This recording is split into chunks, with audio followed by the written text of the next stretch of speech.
Haakwood State Forest Campground is located in Michigan's Lower Peninsula, pretty far north, about 2 miles north of Wolverine, and the campground is located on the Sturgeon River.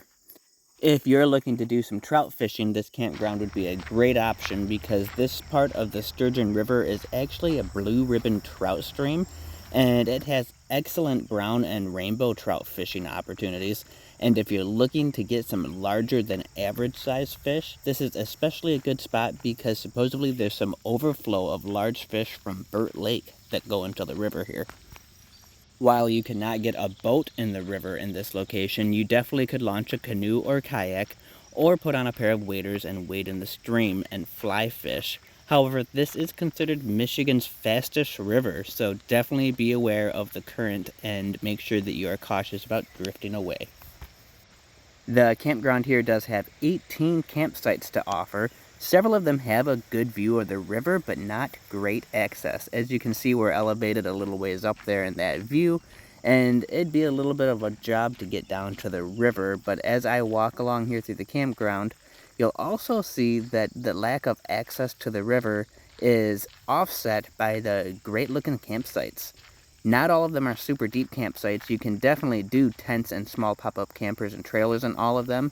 There's a handful that are deep enough like this one to fit a medium-sized trailer in your vehicle, maybe even a larger rig if you're really good at backing in, although some of them are pretty narrow, and the ones that aren't narrow definitely have some barriers, so you can't just park wherever you want. The campsites all do have fire rings and picnic tables as you would expect, and they do cost the typical $20 a night to stay at one of the campsites.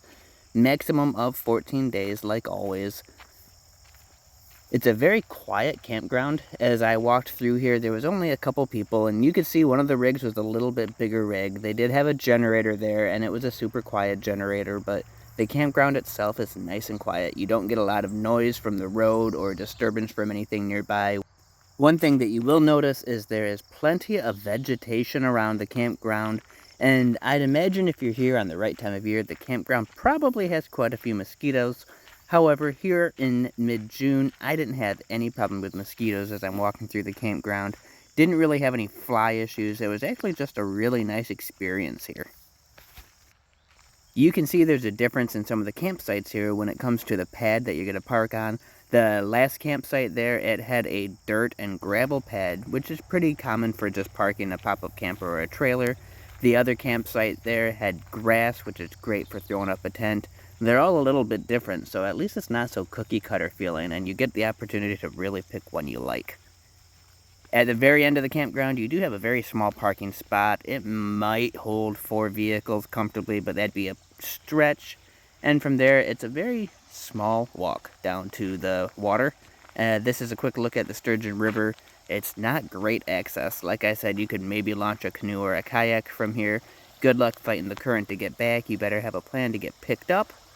You can see there's an old bridge or something, and there's a little footpath off to the side. I'm going to walk that and see if maybe there's more to this. I would definitely plan on packing some waders and a fly rod if you're going to stay here. It seems like a waste to pass up the opportunity to fish on this blue ribbon trout stream when you're going to be shacked up here overnight. This foot trail seems to just kind of fade away real quick. You can see it's not well maintained. Maybe at one point it led to somewhere, but now I'm down crawling trying to figure out if there's something exciting at the end of it, and I just can't get through this super easily. It looks like there's water over there. It's kind of a mess. I'm not going to spend much time going any farther. This is just a mess. And I'm not willing to get poison ivy or get cut up to explore probably what's nothing up ahead except more river. There are 2 outhouses. They're pretty well maintained, and in fact, it still has signage up for regular cleaning and sanitizing. I don't know if that's still a thing or if nobody's pulled down the signs. There's more signage inside about cleaning and sanitizing, and it's actually really nice in there. It's got updated interior, which is great. Overall, this is actually a really nice little campground. It seems really remote, and it's pretty ideal of what I picture when I'm thinking of a small, quiet state forest campground. I would definitely consider adding this to a destination, especially if I was going up north just to go trout or fly fishing.